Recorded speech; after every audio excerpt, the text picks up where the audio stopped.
Hello everyone, welcome to lesson 622 day 1.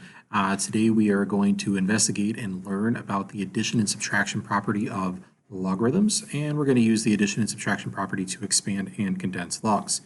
Note that the addition and the subtraction property are also known as the product and the quotient property of logarithms. All right, so let's kind of get into it. We're gonna investigate this first property by looking at these different logs and evaluating them. All right, so you'll notice in this first log that we have an input of 30, and then down here we have two logs being added together that have an input of 5 and 6. You might be thinking, well, 5 times 6 gives us 30, right? And if you look over here at log 12, you'll notice that we have log of 3 plus log of 4. Right? And 3 times 4 is also 12. And then when we look over here, we're doing a natural log of 10. And then down here, we're doing the natural log of 5 plus the natural log of 2. And you'll notice that 5 times 2 is 10. So there is a pattern between these problems where the number that's inside of this first log is the product of the two numbers inside of the two logs being added together. Okay. Now the question is, what do these things equal? So let's find out. So I'm going to go over here to my calculator. Notice that there is no base on any of these logs. So for these ones here, they all have a base of 10, which means we can use the common log button on our calculator. So I'm going to say log of 30 and hit enter. You'll notice we get a number there. It's 1.477. I'm going to write that down. And then I'm going to do this expression here. So I'm going to do the same thing. I'm going to do log 5 plus log 6. And you'll notice we get the same exact number, right? 1.477. And so I'm going to write that one down too. All right, so it appears, if I were looking at these two, that these two are equivalent expressions. And there seems to be some kind of relationship between the number that's inside of this first log and the numbers that are inside of these two logs that are being added together, right? The 5 times 6 gives us 30, and there's some relationship that's going on there. So let's see if that pattern continues when we do this one. So let's do the log of 12. And then we'll do the log of 3 plus the log of 4. Right, so again, remember that 4 times 3 gives us 12, right? So there is a relationship between these numbers and the number that is in the first log there. Right, so the log of 12 was 1.079, and then the log of 3 plus the log of 4 was 1.079, which is the same exact number, right? So again, these were the same. So it seems like as long as these two numbers here multiply to give you this number here, we're going to get the same result for the logs. So let's try it with a different base. Now, remember, this was base 10, so we're going to change the base up. We're going to do a natural log this time. And again, those two numbers in the logs that I'm adding together, right, they multiply to give me the number inside of this log, right? So I'm going to test it out and see if I get the same result again. So I'm going to do the natural log of 10. I get 2.303. Right, if I round to the third decimal place, and then I'm going to do the natural log of 5. It's the natural log of 2. And again, I get this same exact number. Okay? And what this leads us to is what's called the product property of logs. All right, so for instance, if I have a number inside of this log, let's say I have two numbers that are being multiplied, right, a times b, I can split those up into two separate logs that are being added together, right? A and B in each of those subsequent logs, right? So these would be equivalent statements. So I can take a log and I can split it up into two logs that are being added.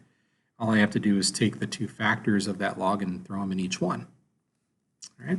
So let's explore another one. And so you'll notice this one's a little bit different. We have two numbers that are being divided here, so 90 and 3. And then in my log down here, we see that same 90 and 3, but split between two different logs that are being subtracted. So up here we had 5 and 6, and we multiplied those to get to 30. And here we have 90 and 3, and we're dividing those. Okay, so let's see what happens here. So if I do log of 90 over 3, right, which is essentially just the log of 30, right, because 90 divided by 3 is 30, and I hit enter, I get 1.477, which we already knew from this one up here, right? So now I'm going to try the log of 90 minus the log of 3.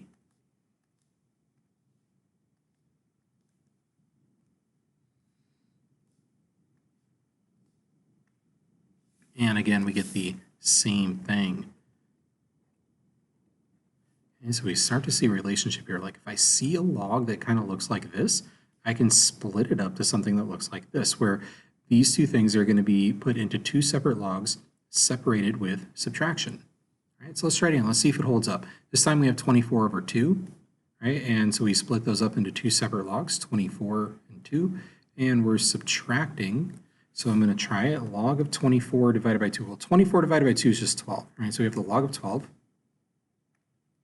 which is 1.079, which we knew from up here. And then we're going to do this one. So we're going to do the log of 12 minus the log of 2.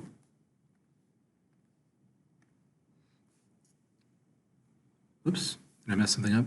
Oh, that should have been 24. My bad. So the log of 24 minus the log of 2. There we go. So we got 1.079. So yes, we do get the same thing there. So this expression and this expression are equivalent to each other. Let's try this one. This time we have the natural log of 50 over 5. So we're just switching bases is all we're doing. We're just trying to test our theory with a different base. So we're using the natural log this time. So we're going to do natural log of 50 divided by 5, which is just the natural log of 10, which we already know from up here. We did the natural log of 10. We got 2.303. So I'm not going to even put that into my calculator again. I already know this is 2.303 because 50 divided by 5 is 10. But now I'm going to do this one. I want to see if the natural log of 50 minus the natural log of 5 is the same thing as these three expressions here. All right, so let's see. So we got natural log of 50 minus the natural log of 5. All right, so we just split that fraction up. And there we go. We got the same thing again. So we got 2.303. And this leads us to our next property, which is called the quotient property or the subtraction property of logarithms. And it says if I take the log of a quotient, I can split that quotient up between two logs that are being subtracted. All right, so you'll notice the big difference here is that we're multiplying. All right, so we're multiplying two numbers inside the log here. And when we multiply, we split it up through addition. All right, so multiplication and addition are linked through logarithms. And then here we are dividing. And dividing is the opposite of multiplying, so naturally this would be subtraction. Okay. So dividing and subtraction are linked through logarithms. All right. So this gives us some pretty powerful tools here. Now, don't forget yesterday we learned this power property of logarithms, which allows us to take the exponent inside of a log and put it out front. All right, so it gives us three very powerful properties that allow us to rewrite logarithms and exponential expressions. And when we do this, we call this condensing and expanding. All right, so if I gave you a logarithmic expression, we're going to do one of two things. We're either going to condense it or we are going to expand it. Now, if we condense something, what we're doing is we're taking an expression that contains several logarithms, right? Like this one contains 2 logarithms, and we're going to try and write it with as few logarithms as possible. So the goal is usually to get to a single logarithm, but it's not always possible to get to a single logarithm, okay? So for instance, like we could take an expression like this and rewrite it like this, where it's just a single log. That's what we would call condensing. Right now, expanding is the exact opposite. It's where you take an expression containing a single logarithm and you try and write it with as many logarithms as possible. So I like to think of it as like I'm blowing this thing up. I'm trying to expand it and extract everything out of it. All right, and we're going to see some examples of both. Now, power property is also part of the condensing and expanding process, and I will talk about that when we get to an opportunity to use that. All right, so let's look at some problems where we condense. All right, so you'll notice the instructions here. It says use the property of logs to rewrite each of the following expressions as a single logarithm. So we're trying to go down to a single logarithm. That means that we are condensing. Okay, now if I look at this first expression, you'll notice we are subtracting. We're subtracting 2 logs, right, which is a clue that we're going to be using the quotient property. So the next thing that we want to check is we just want to check and make sure that they have the same base, because the property does say we need to have the same base. And we do. They both have a base of 3. So I can rewrite this as a single logarithm of base 3, and I can rewrite it by taking the two inputs and dividing them. And it has to go in order, right? So if this one's on the left, the b is going to go on the top, and this one is on the right, so that one would go in the bottom.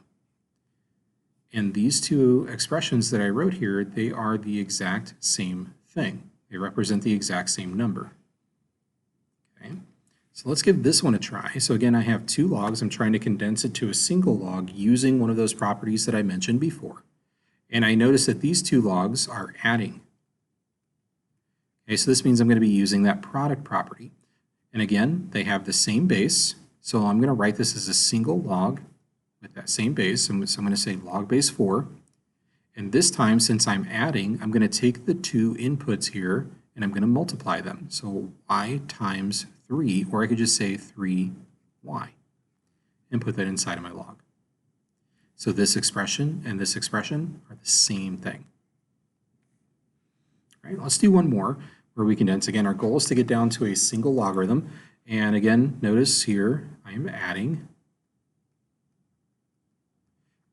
Okay, so it's telling me I'm going to use that product property again, but also notice with this one that we have a 7 and a 4 in front of the logs.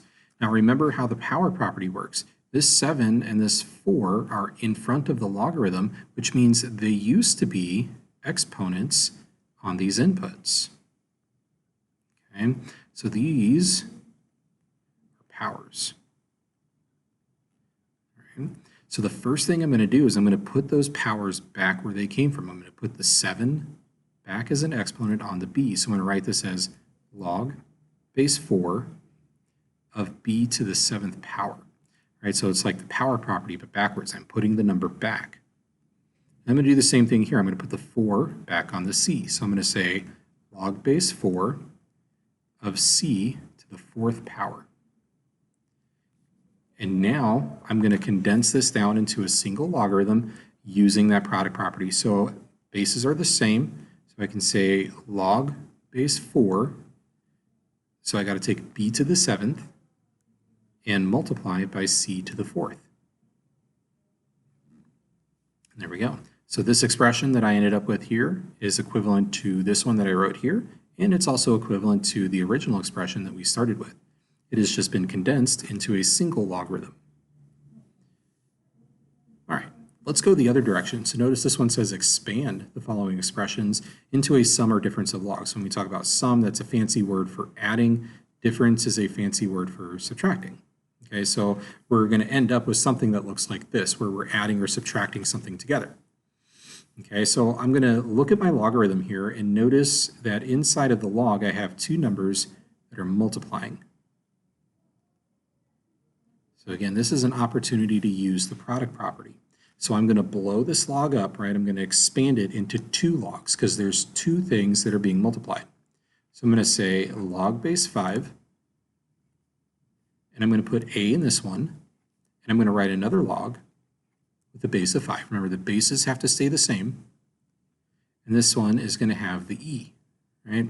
And since this is multiplication, these 2 logs are going to be adding. Right? Because remember, multiplication and addition are linked through the logarithms. All right, so now I'm going to take a look at this one. Notice here, I'm dividing. Right, so this is a quotient, which is giving you a clue. It's saying, hey, let's use the quotient property to blow this thing up. Now I'm dividing 2 things, so I'm going to have 2 logs. Let me separate this here. So I'm going to say log base 3 minus another log base 3, right? So I'm subtracting 2 logs. And remember, the thing in top is going to go first, right? So that's going to be the 9. And then the number in the bottom, y, is going to be in the next log. So there we go. So this expression using the quotient property is the same as this original one. It's just been expanded. All right. So let's take a look at this last one here. This one has a log base 12, and there's a couple of different things going on in here. So when we have two things right next to each other, there's a multiplication symbol there. They usually don't write it, but it's there. So we see multiplication.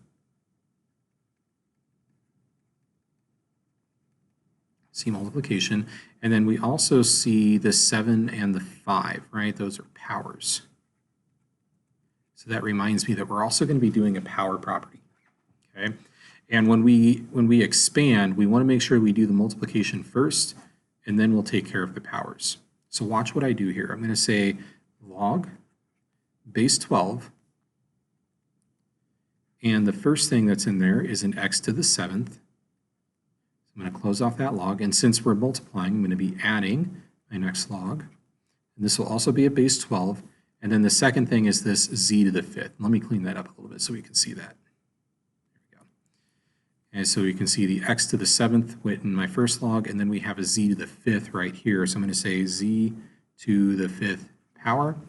So now I have expanded that into 2 logs, but to completely expand it, I need to also take these powers and move them out front. Okay? And I got to do it on both. So that 7 needs to move out front, and so does the 5. So this one is really going to be 7 times the log base 12 of x plus 5 times the log of base 12 of z. There's our final expression that is fully expanded. All right, guys, if you have any questions, make sure you let me know in the Zoom chat. Give the practice problems a try, and have a great day.